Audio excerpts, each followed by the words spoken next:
Hi, welcome to Hollywood Crime Scene. This is Rachel Fisher. Hi, this is Desi Jedeikin. Let's start out by thanking our Patreon contributors for the past week. They went to patreon.com/Hollywood Crime Scene. And this week we have Allie, Cassie, Anna, Callie, NT, Kristen, Emma, Samantha, Anna, Ms. Gorman, Ava, Kristen, Farida, and Abby. If you're interested in becoming a Patreon member, go to patreon.com/Hollywood Crime Scene. We have a ton of bonus content there. So if you run out of content on our main feed, go to Patreon. We have a ton of stuff there. Hours and hours. Like multiple hours. Yes. Okay, so I'm really excited about today's show. Back in July, I saw that Danny Trejo had dropped his new memoir, and I wanted to cover him soon. I knew that. I just didn't know when I would get to it, but I'm getting to it today. I think I talked about him on a mini recently. There was a story from the book where he had encountered Manson in prison, and we talked about that a bit. So I think most of us know a bit about his rise from ex-con to one of Hollywood's most beloved actors and taco and donut makers. And I would say we've talked about Danny Trejo quite a bit on the show because both of us are big fans of his. Yes. And when I lived in Hollywood, we would order from Trejo's Tacos all the time. Yes. And go to the donuts. And get the donuts when we could, yeah. Yes. So I really didn't know, though, the level of all of the shit he had been through his whole life, like starting as a young child.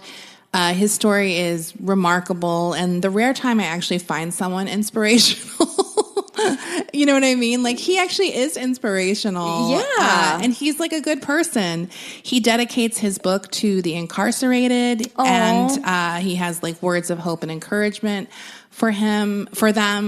I just love him. He's such a great guy. Great. What's the name of his memoir? I'm going to tell you in a second. Hold your horses, Rachel. So I don't want to skimp on any of the juicy details, so this will be in 2 parts. Now, even though I'm going to give you a lot here, definitely go get his book so you can hear it all in his words and support this lovely man because he should be supported. Absolutely. His book is called Trejo, My Life of Crime, Redemption, and Hollywood, and it is co-written with his longtime friend and actor Donald Logue.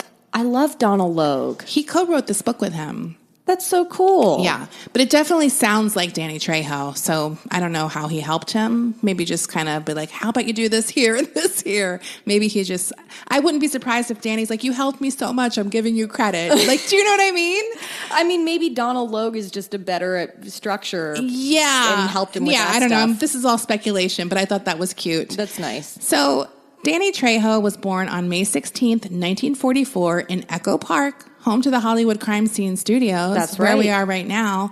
His mother is named Dolores King, and she had an affair while her husband was away fighting in World War II in the Pacific. Oh. The person she had an affair with is Danny's father, Dionisio Trejo, who was a construction worker at the time.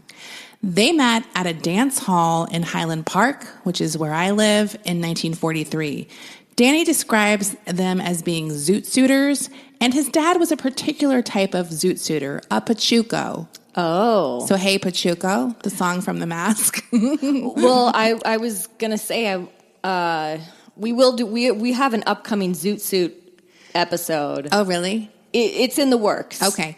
Now, a Pachuco is basically, if you give this guy shit, he's going to kick your fucking ass. Like, it's a tough guy type guy.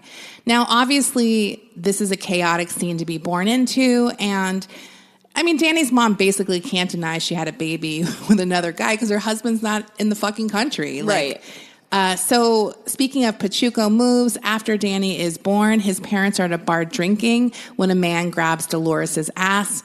Danny's pop stabs the man, and they flee to San Antonio to escape the police. This is when he's an infant, a newborn. Wow. A year later, they return so Dionisio can face his charges, and at the time, he begs his mom to hire an attorney for him, saying if she did, he would never go back to jail for the rest of his life. And he follows through on never being arrested again and basically lives an upstanding life, working in construction, Danny thinks that this is why his father found him to be such a disappointment, because he's like, I got, my shit cleaned up. Why can't you get your shit cleaned up? But Danny's father, just because he didn't get arrested doesn't mean he wasn't doing arrestable offenses. He just wasn't getting caught anymore. Right. So he's being smarter about it. Now, when Danny is 3, he suffers an accident when he's in the care of his mom. Basically, she had set up a bathtub in the backyard, which Danny describes as a barrio swimming pool. He is just a toddler at the time, and he slips in this bathtub and sprains his arm. So pretty minor injury, but his dad loses his shit over this injury. He threatens her husband. She's still married to this guy, the other guy, and they're not living together as man and wife, the parents. He threatens to kill her, and he takes the boy and bans Danny's mom from his life forever. What? Yeah. So look, the Trejo men, and I'm going to get into more stories, they're kind of the definition of toxic masculinity. These are all kind of tough guys. Danny's father is, I'm probably borderline abusive. Like, he does some things that are definitely not what you would discipline a child with today. No, I'm sorry. Just to clarify, yeah. Danny's biological father, he's living with his mom. Okay. Up to the age of 3, he's with his mom. At the age of 3, the bio dad takes him. That's what I thought. Yes. Okay. He gets remarried to a woman named Alice, who basically raises Danny as her own. He knows about the mom because the father badmouths the mom his entire childhood. Okay. The grandmother, the mother of Danny's father, is also a big influence in his life. She cares for him a lot, as well as all of his cousins.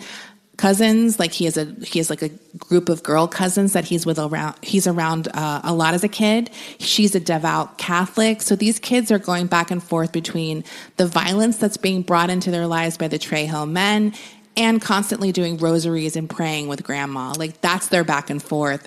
His book opens with a story that really sets up their home life perfectly.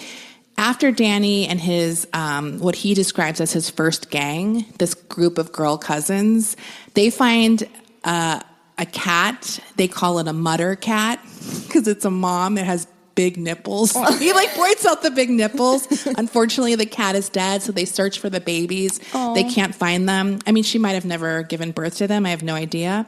So they're going to give this cat a very big funeral in the backyard. They dig a hole. They get out all the grandma's rosaries and Catholic kind of stuff. They say prayers. And of course, during this, the dad cuts off the funeral, and he's like, if you guys don't get inside, I'm going to smack some asses. So they hurry up the funeral. They were going to do all these things. That's really sweet. They were going to have a cat. It was they just found a dead cat? They just found a dead mutter cat.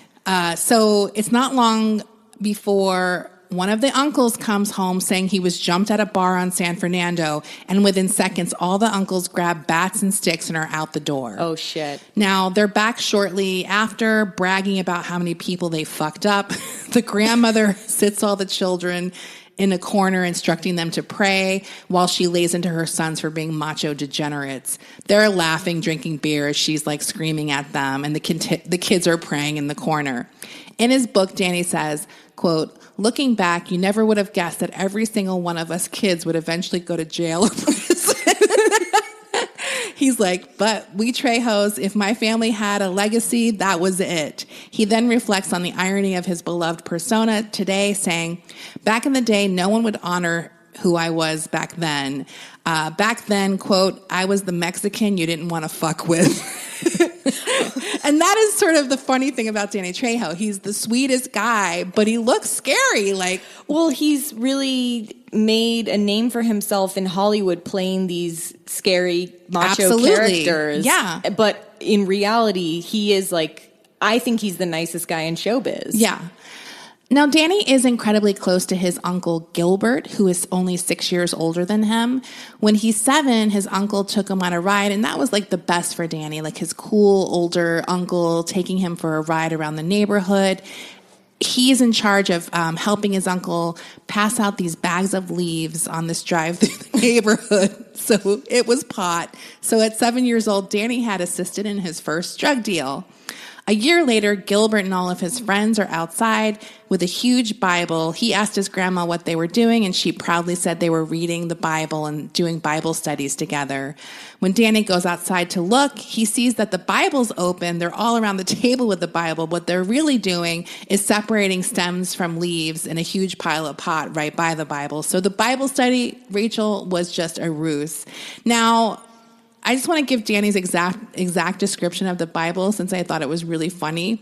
Quote, "It was read with gold leaf pages. Any Mexican family knows the Bible I'm talking about. It was the fanciest item in any Mexican household and was sold for $22 on a payment plan that was spread over 5 years." I just picture this massive collectible Bible, like this huge thing. Anyway, it wasn't long before the older boys were getting Danny high for the first time, and that was just a year later at the age of 8. So just pot at this point. Shortly after 8, another harrowing story that Danny tells in the book is of a punishment his dad gave him. So this will give you an idea of what I was talking about, the parenting. He gets in trouble for some reason. He doesn't even remember what. His dad's drunk. They're at like a family barbecue in Tahunga Park. When Danny pisses him off, he locks Danny in the car with the windows rolled up in 100-degree heat. So he forbids anyone in the family to help Danny as he sits in this car, like sweltering, basically. Everyone's too afraid to disobey the dad. He starts passing out, but refuses to protest because he didn't want his dad to know that the dad had won, which was like very me. I've talked about this before, probably. I would suffer through because I didn't want anyone to know they got me. It's so, Desi. I know it's so, when I was reading this, I was like, oh my God, that's so me. I didn't know other people did that. Finally, his uncle Gilbert, his hero, opens the door and gets him out.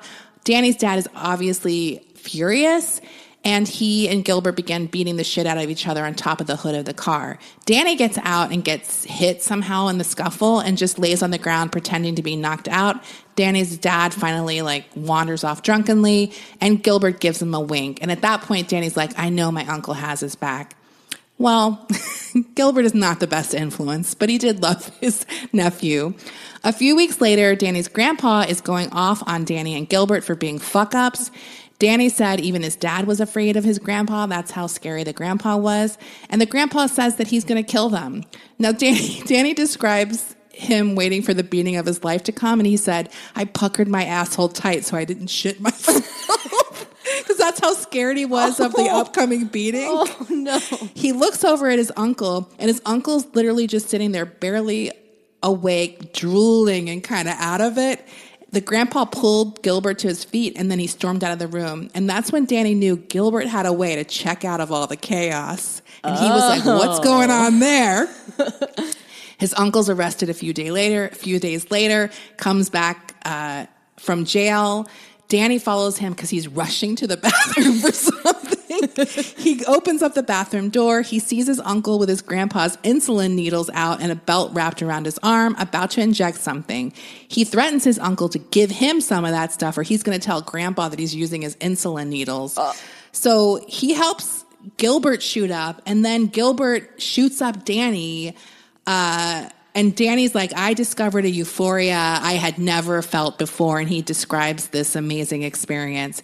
He wakes up, he doesn't even know when, later, completely soaking wet in the grandma's front yard, Gilbert smacking his face. He was wet because Gilbert had put him in the shower because he OD'd, and he was trying to revive him. And he's what, 11? He's 12, and he's already hooked on heroin. He's in love with this thing, and he's already got his first OD out of the way. So I guess that's probably I don't have to worry about that for a while. Yeah. So his first arrest, I thought, was pretty funny because, surprisingly, it's not drug-related. I mean, he might have been on drugs when it happened. Him and his friend went out, and they felt bad for some cows at a dairy farm. So they released the cows from the dairy farm. This is in Pacoima. It's not in the country. And cows were just roaming throughout Pacoima. The dairy farms are under the jurisdiction of the FDA, so federal agents are involved in this case. That's not good for Danny and his friend. They literally get caught red-handed, and by that I mean they're covered in cow shit from their shoes up to their pant legs. So they got busted pretty hard. I think he just did maybe a little juvie for that or community service. He did end up finally in juvie at the age of 12 for another incident.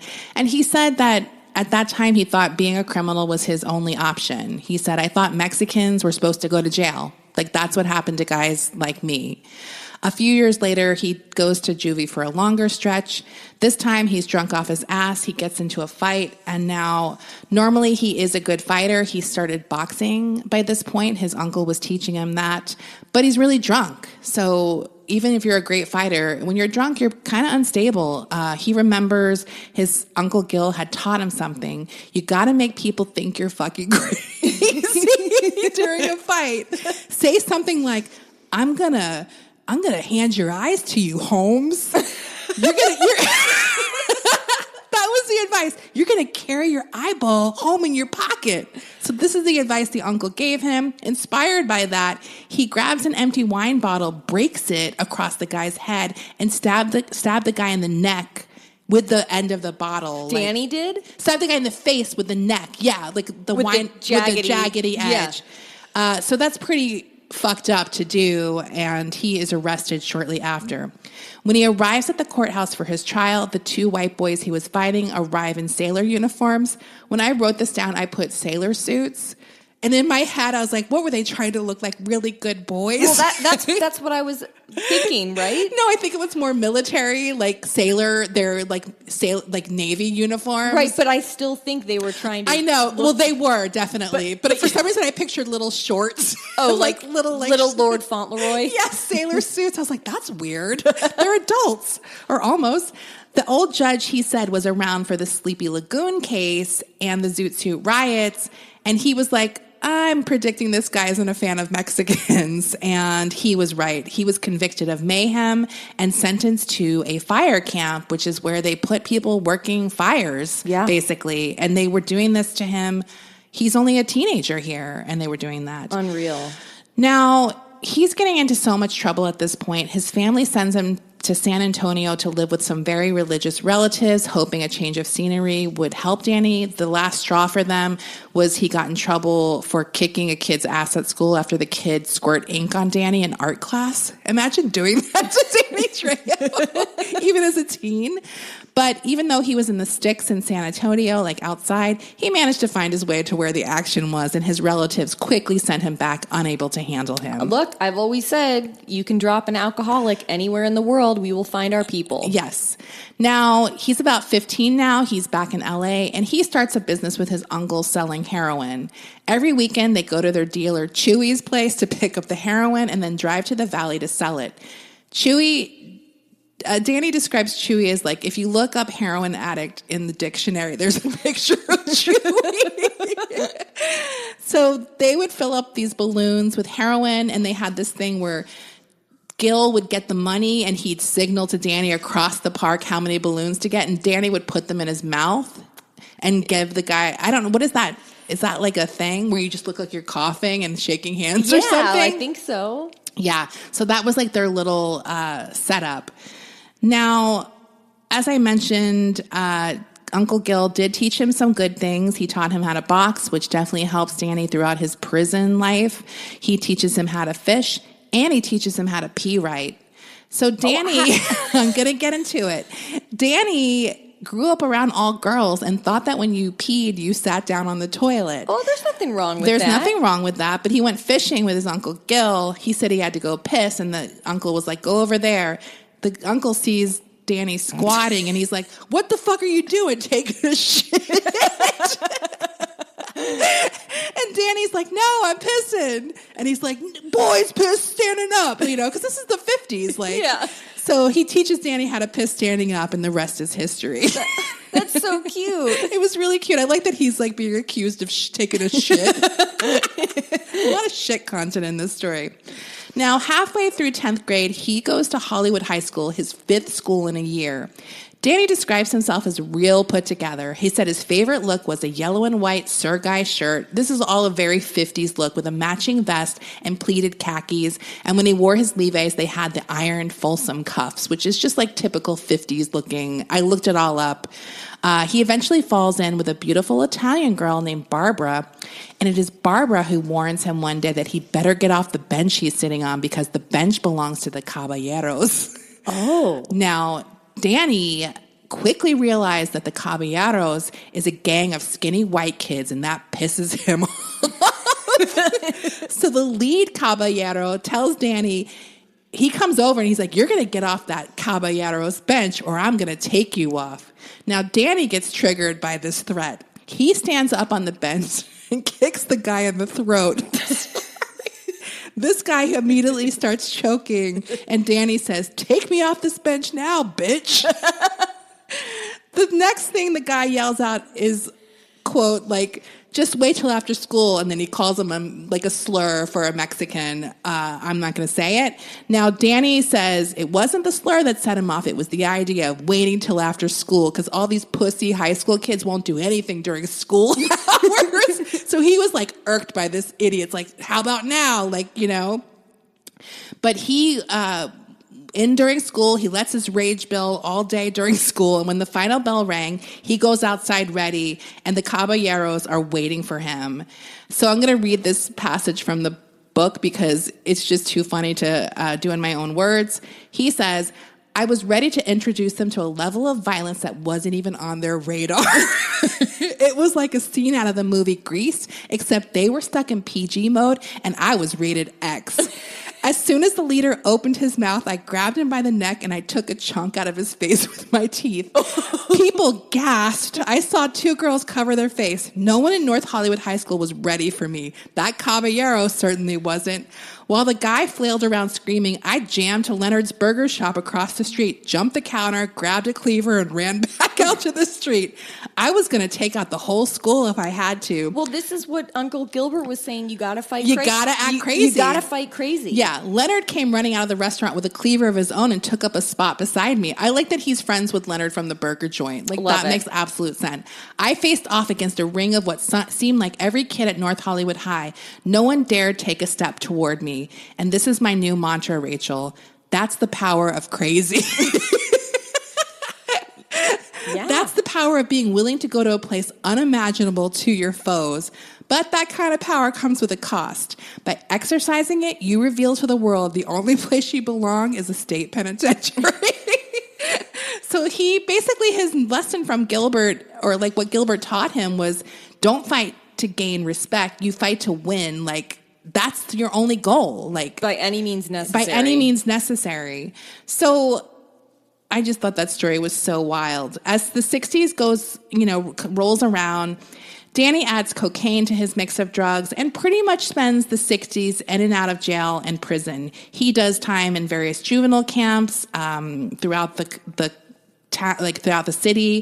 He follows that by pretty much every California prison. He's in them all. He's in San Quentin, Folsom, Soledad, Vacaville, Susanville, Sierra. Like, he hits them all. Wow. Now, while doing a stint in LA County Jail in 1961, a dirty, greasy, scrawny white boy who was so poor he didn't even have a belt, just a string holding up his pants, was being threatened by some inmates and approaches Danny and his two pals for protection. They let him clean their cell for them since he didn't have any money. This was the young Charles Manson. Now, yes, Danny says Charles didn't grasp like the prison gang and hierarchy and all of that stuff. So he wasn't surprised. Wasn't surprised when he moved to the Haight and created his gang. He adds that if he had tried that shit in East LA, he wouldn't have been at the helm of shit. So he found his place. Now, when they're all struggling without drugs, Charles tells them that he can hypnotize them and get them high, leading them through a guided meditation, telling them their body would remember what it was like to roll a joint and to smoke it. Now, these guys are like, whoa, shit, it worked. Like, they're blown away. So they're like, we want to try heroin next. And Charles is like, well, that's going to take a lot more work. So Danny describes his meditation with Charles doing heroin, like pretending to do heroin. He's like, I could taste it in my mouth. I could feel it enter my bloodstream. And he says if Charles wasn't a career criminal, he could have been a talented hypnotist. But alas, that's not the path he chose. Now, in 1962, he is out of jail briefly, and he meets a hot red-haired girl through his drug bud Frank named Laura, and they are immediately inseparable. Her parents hate Mexicans and convicts, and Danny checks both of those boxes. So they kick Laura out for dating him, and they get married. They have a wedding that sounded really fun. They had beer, tacos, and tamales at their wedding.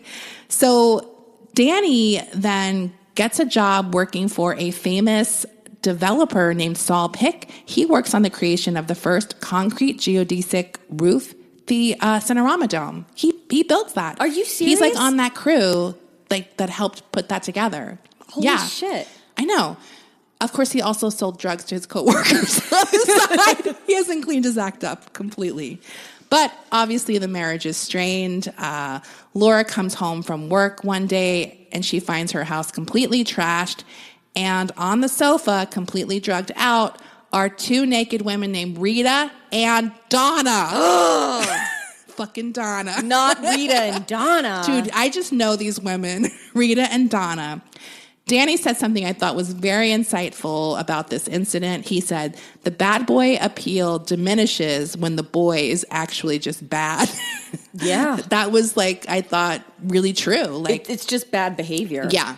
So she's like at her limit with this guy. Obviously, anyone would be. She's working her ass off and coming home to this shit.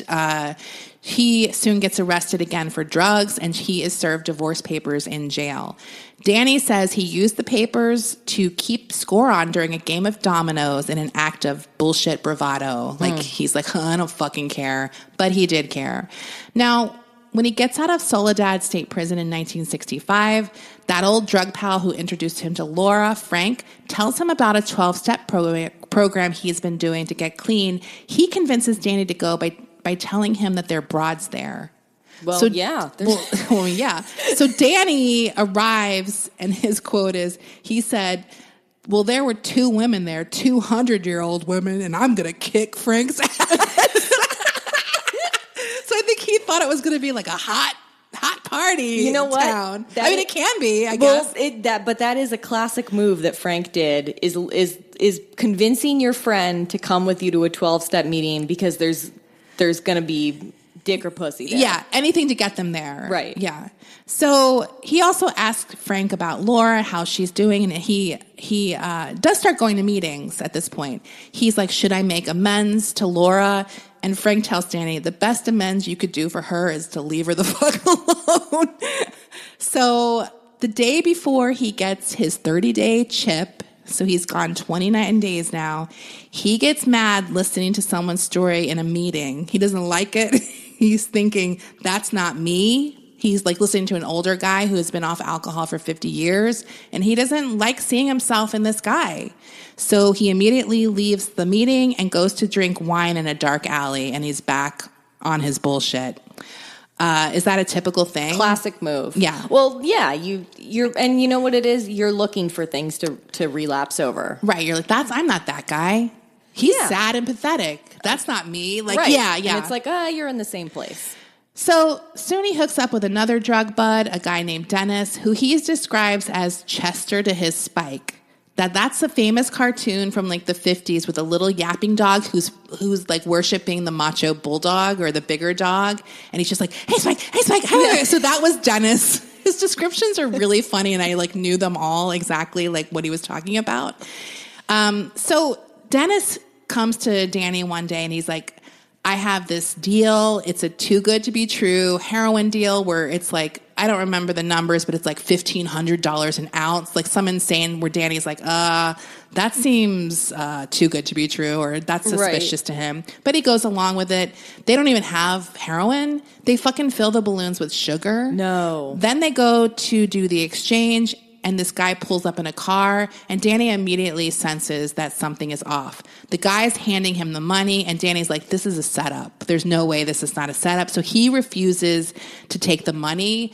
Dennis is like, take the money. Come on, grab it. And he eventually takes the money, and then they get out of there. Now, Danny immediately takes his cut and goes to a diner where he has a friend working, and he changes the bills because they're obviously marked, right?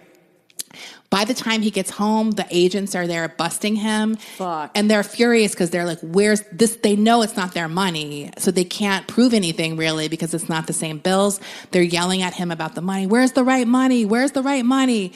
Danny says like throughout his prison life after this incident, he has nightmares about being busted and that he hears that officer saying that and he always screams back, your mom has it, bitch. But he did not say it in person. So he gets arrested regardless of the fact that they can't really prove anything yet. While he's in jail, he's visited by his birth mom, Dolores. This is the first time he's met her in his life, other than like before the age of 3. And she brings his sister, who he's never met, named Diane. Now, growing up, I mentioned he had heard only horror stories about his mother, that she's this monster. He thought she was awful, but here she was, the only person visiting him in jail after she read about his arrest in the paper. Danny says this, which I thought was so sweet. He said, I know this is hard to believe, but my mother was beautiful and she looked just like me. But this was a very positive experience for him. It really gave him hope that he was going to get out of this jam because he wasn't really guilty. He didn't even sell heroin. It was just sugar. Unfortunately for him, Dennis flipped. He was too afraid of going to jail. Chester's not going to jail. He's too wimpy. And Danny was back. He chose to do one of those firefighting camps again, which I guess you can choose over going to prison. Unfortunately, during a firefight that they were dealing with, he busted a guy's face with a dustpan and was off to what he describes as the Harvard of state prisons, San Quentin.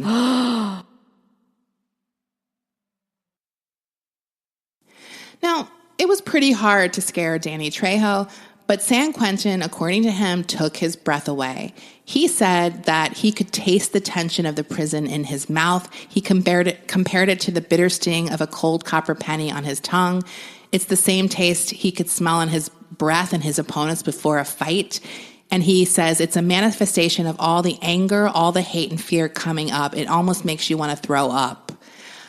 Years of going through in and out of prison, he had this real predator or prey mode.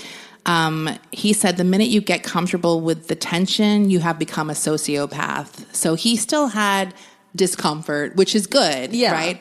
He, goes on solitary a lot. A lot of times when you first go in, you're just there initially till they figure things out. He said that you can become a sociopath in prison. It's very easy. And he thinks at that time, I just had stopped caring. Like I wasn't a sociopath yet.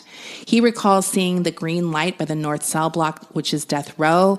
And like the light on top of it's like red when there's nothing happening. Mm-hmm. Oh, sorry. No, it's green when nothing is happening. There's a tall chimney there.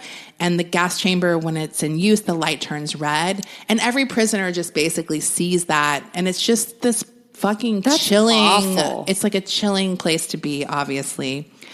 First night that he is there, he sends a kite, which is like a prison message, to an old friend who was also at San Quentin named Tyrone. Now, Tyrone is a Mexican friend of his whose mother named him after Tyrone Power. No way. Yeah, that was his name. He was named after Tyrone Power. Now, he sends the kite that says, don't leave me in my cell with just my dick in my hand. He wants a shank, right? He needs to protect himself. He said the first night he only got 1 hour of sleep because he heard screams of men throughout the night. And he was like, according to him, he didn't know, like, were they being injured? Were they being raped? It was just horrifying, these screams that he heard all night. He said to himself that night, you're going to die here. Now, he did not end up dying there, obviously, but death was all around. Suicides were happening. People would literally just be stabbed to death when he was walking past them in the yard. And the condemned would just walk through the halls and everyone would see them. And they would literally, they do say dead men walking, and so you hear that and see this. So death is just all around. Making everything even more chilling is how cold and mildewy it is there. This is right on the San Francisco Bay. We've passed it both numerous times. It's in Marin County. So yeah, it's right there. It's very cold. Now, once he thought that he got stabbed in the yard, but he had just been hit with blood. But when he got stabbed. I'm sorry for laughing, but it is very dark, but they're all laughing. He said, I got hit. And everyone's like, you know, pussy, you just got blood on you from the other thing. But they were all laughing so hard, crying, laughing when he thought he got hit. And then that became a taunt that everyone did for him. Like, well, he's like, I was reading a Look magazine one time and someone just came up to me and said in like a girlish voice, I got hit. So that was his cross to bear at San Quentin, which I guess might not be the worst one. He also he has like a little business going eventually. Like he really makes his way there. He becomes a debt collector. He does drug deals. He's also focusing on his boxing there. And he becomes the lightweight and welterweight division champion at San Quentin. Now he suggests in his book that his physical appearance might have contributed to the fact that he was so quick to prove how tough he was. He's a really small guy. He's 5'6", and then he had some like acne, so he has a lot, like all of the scars on his face, they're from like acne, so he had that to deal with as well, and he think that made him even tougher, according to him. A lot of the scars on his face too are due to boxing. He has a lot of cuts from that, so he thinks that sort of contributed to his need to kind of prove something. But I think a lot is going on here for sure. Now, he starts to get comfy at San Quentin, and they don't like that in prison. So they decide they're going to ship him over to Folsom. Before he leaves, he gets his infamous hot charas, the tattoo that's sprawled on his chest. Now, charas are the Mexican women who fought alongside Pancho Villa. So he gets this tattoo from a man named Harry Super Jew Ross. And this guy becomes a world-famous tattoo artist later on. Yeah. Do you know him? I've heard of him before. Okay. That's where he meets this guy in prison. Now, when he gets transferred to Folsom, Harry is like, I don't let anyone touch your tattoo because I'm coming to Folsom soon and I'll finish the shading. Because he hadn't finished the shading. He had just done like the outline. Now, Danny says he initially thought he was in for 10 years, and that's why his tattoo is so big. He's like, if I had known it was only 4 years, I would have gotten a smaller one. Because it's a big tattoo. Yeah. Yeah. Now, Harry does eventually move on to Folsom, and he does finish that shading. But just as the shading is almost finished, Danny is transferred again to Soledad. Now, he starts up a racket here as well. His racket is tricking guys to give him protection money. So when a new guy comes in, Danny will go up to them like, hey, how's it going? Everything fine here? And the guy's like, I'm fine. Leave me alone. I'm working my way work. And Danny's like, let me know if you get in any trouble. Then Danny creates some trouble for them. So he has these 4 black guys working for him, and he gives them a cut of the protection money. These guys, I mean, this is sick, but this is probably prison. They find that guy, the new guy, in the showers and surround him with erections. And then the guy's like, I'll give you money, like anything, protect me. Oh my God. So that's his scam. He does that to every new guy who comes into prison. And I mean, the people who work at the prison basically like it because he's kind of protecting these vulnerable people, and he never did anything to them. He just like scares them into finally paying him. And then these guys make a cut too, so they're all happy about it. Now he also has a heroin racket going. He's doing boxing. He's working at the gym.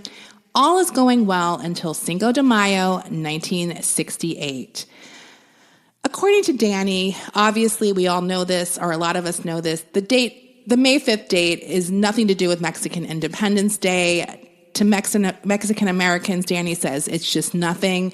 It basically means in his community, get bail money ready. Because now it's just about partying and getting drunk and whatever.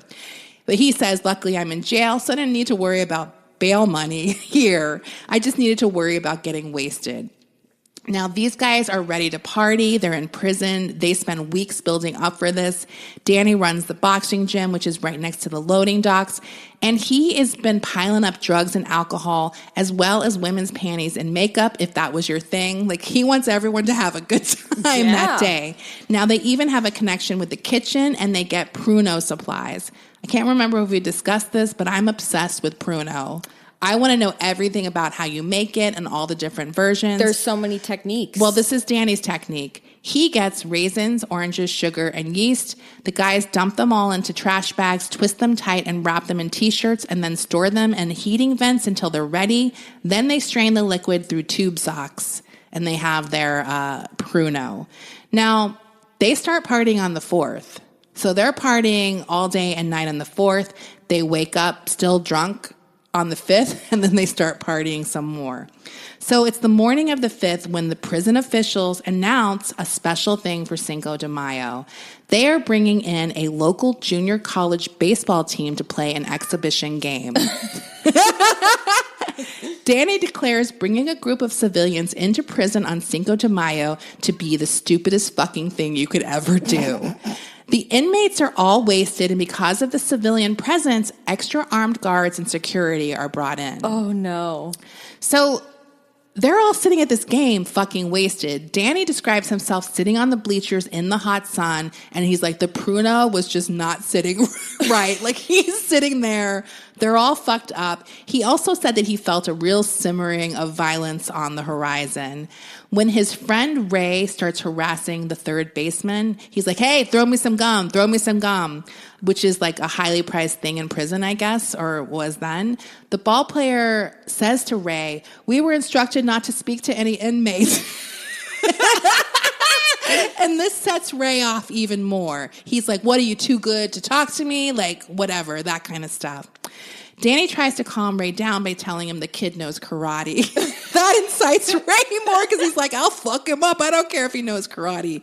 Then Danny says, well, they actually have a special sniper aiming right by that kid, so don't fucking go over there or you'll get shot.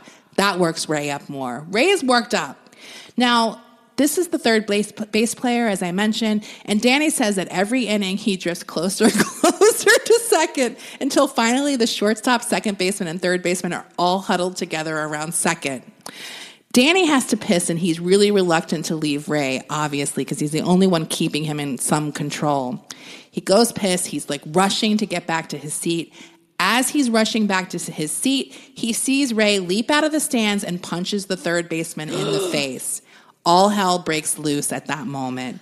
Danny compares it to the moment in The Omen when all the baboons go crazy from Damien's presence. Right. He's like in the car or whatever.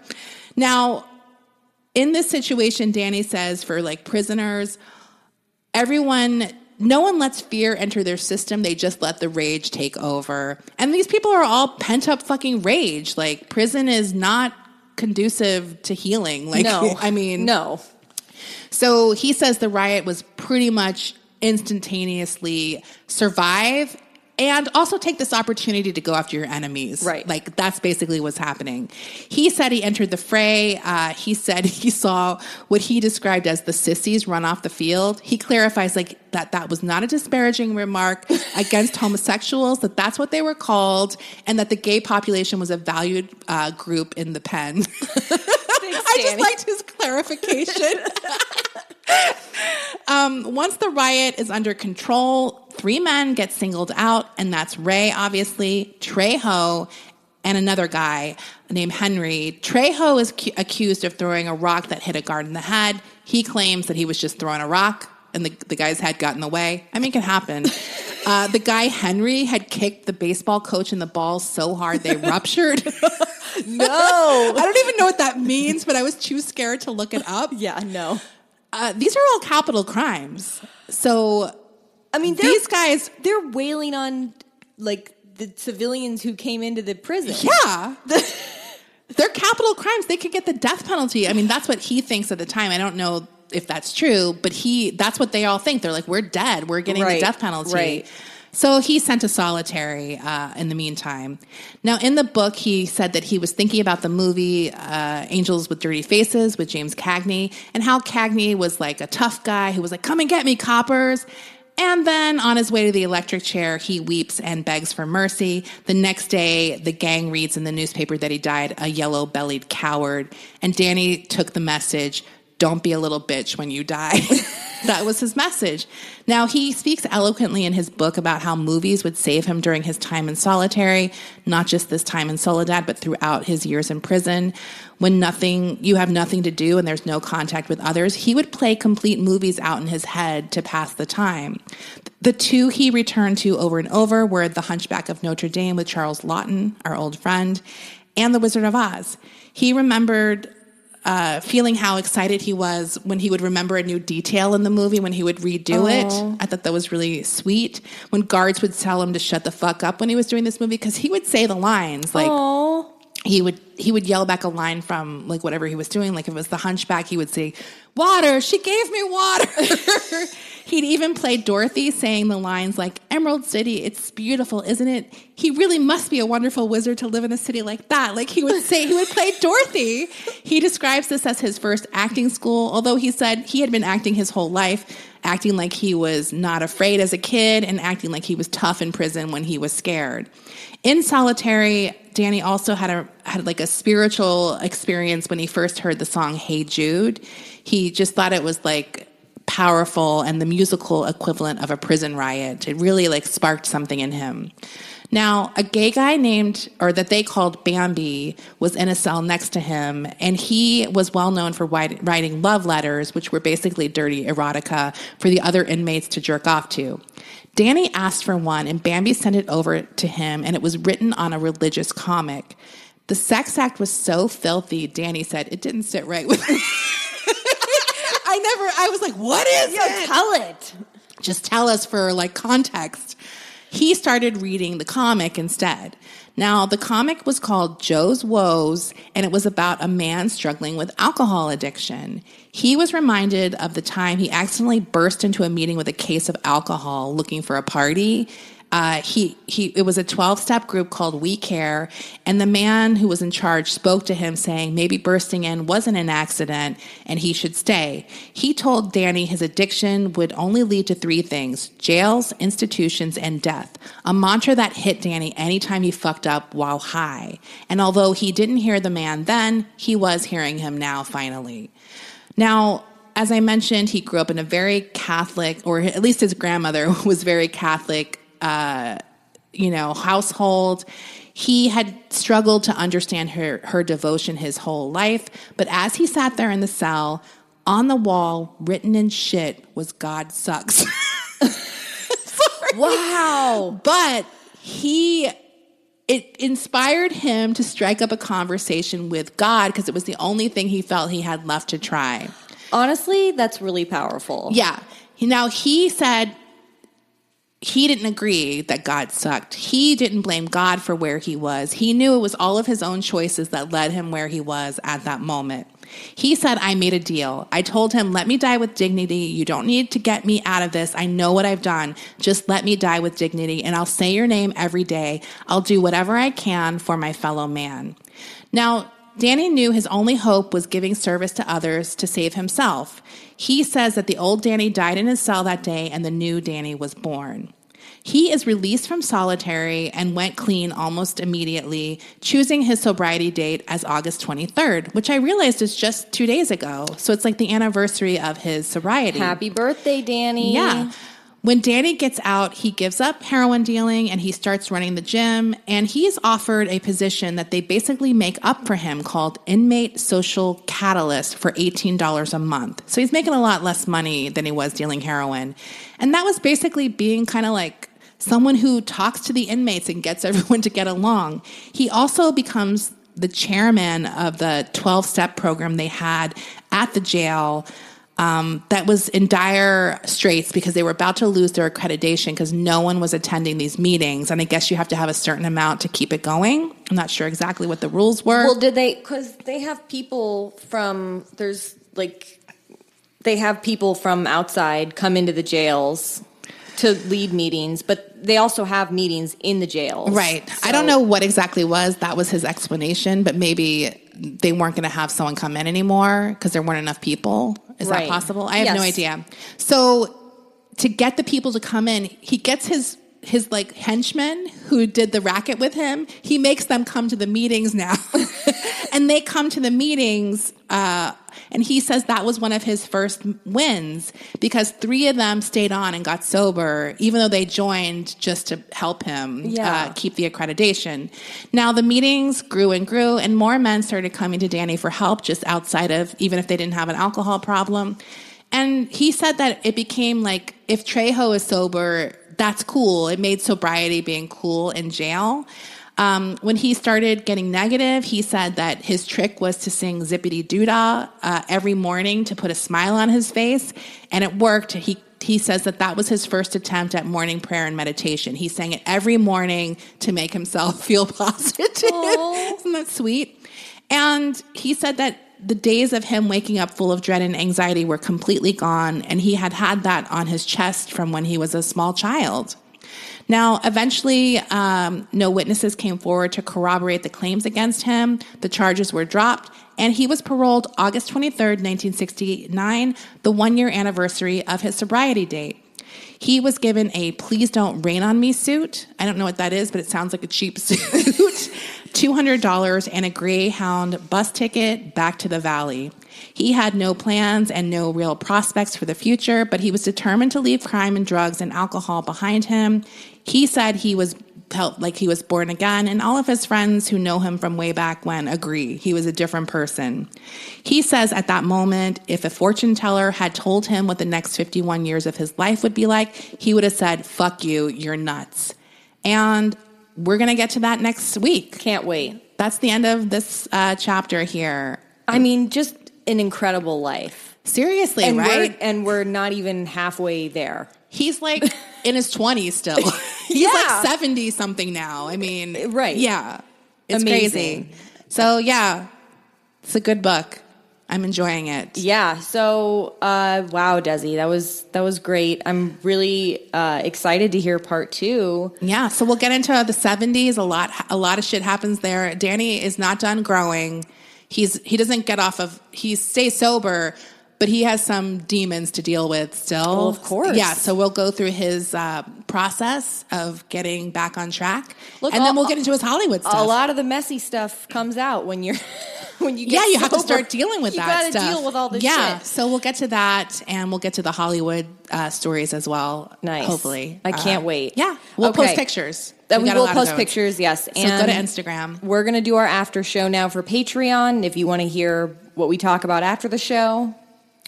Oh, yeah. And thank you to everyone who showed up last night to the live show. It was really fun. Oh, yeah. To see everyone. It was a good show last night. Okay, great. Okay, we'll see you later. Bye.